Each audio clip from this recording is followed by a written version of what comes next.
All right, I'm just going to shoot straight with you on this one. It's going to hurt. Like, nothing about this one is funny. It's just going to hurt the whole way down. I thought of this at like 11 o'clock this morning, immediately texted my friend, hurt their feelings after hurting my own feelings, and I've been thinking about it all day long. I don't have a funny button to end it on. I don't. I just don't. I'm so sorry. If that's not where you want to be this week, come back in a couple days. I'll totally understand. All right, here we go. So y'all know how when she's in the bunker cell, Jinx's braids are completely undone and spread out all over the floor, right?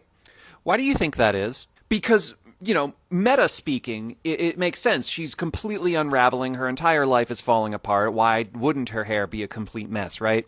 No, there's a reason that Jinx is choosing to have them out. In order to explain this one, let's go back and talk about Silco for a second. The very first time we ever see Silco on screen in episode, I think 1, like the very end of episode 1, he is delivering the injection to his bad eye. And it's a really menacing scene. He's doing it as he's like intimidating Deckard and just does it kind of like really casually before you ever even see his face. Does it ever strike you as odd that every other time we see Silco getting his injection, daily injection, Jinx is the one doing it? So much so that Jinx even says to Savika, it's like, he couldn't do it himself. He was afraid. But we know that that's not true. That's what he did the first time we ever saw him. But there's something else about it. You've noticed how it's like almost ritualistic, right? He sits back in his chair. Jinx like kind of crawls over, like sits on the desk and even like a little bit on him to do it, to like put it in correctly.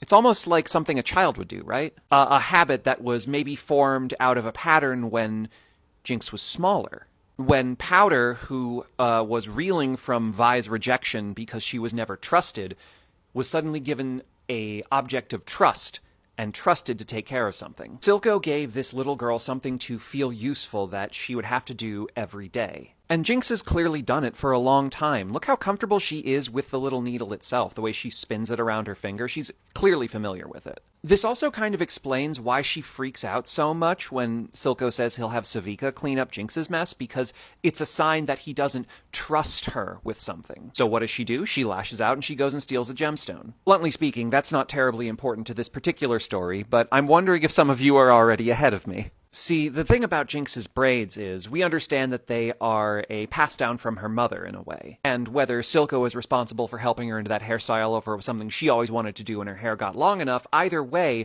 those braids have been a symbol for her for many years at that point. But if Silco was the one responsible for her braids when he passes, Jinx probably would have let them go then, right? But she doesn't. And this immediately tells us, unequivocally, that Jinx is beyond capable of doing her braids on her own.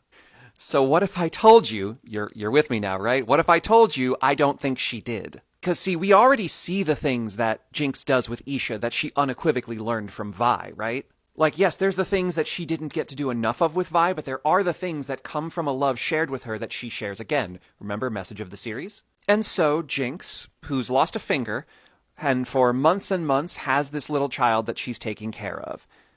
What could she possibly give to the child as a task to make her feel useful all of the time and bond between them? Jinx doesn't need help braiding her hair, not really. But she might let Isha think she does. The reason that Jinx is not braiding her hair when she is in the cell or letting it out, and the reason she gets rid of it as soon as she can, is not because metaphorically her life is unraveling. It's because every time that she goes to start to braid it, she immediately thinks of someone else's hands in it.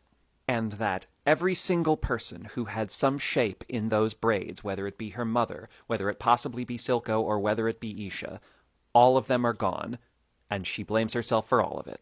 In the words of Ramatra Overwatch, suffer as I have.